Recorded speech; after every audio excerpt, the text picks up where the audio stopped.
Kumai, mi nome é Zoraida Molina Arnel.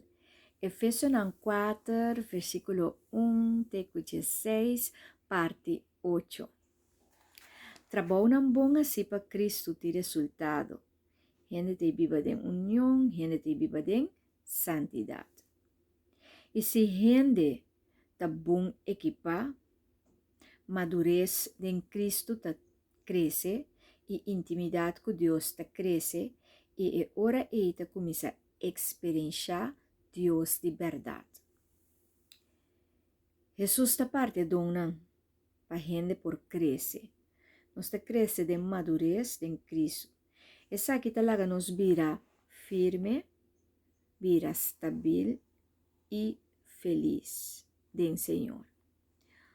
Vou provisa com segurança, me tá plantada em fundeixe de profeta não e apóstolo não de Deus, criador de céu e terra.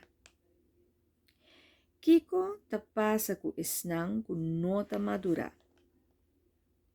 Nanta target para tentação. E lo cai de trampa fácil. Deus quer para nos tur crescer dentro cos e dentro área de nos vida. Nós não ta gamble com nos vida. Gamblemento tem gente que ta perde.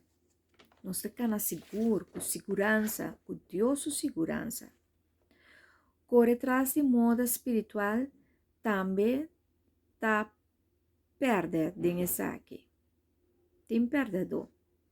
Cana atrás de Jesus sempre tem como resultado vitória.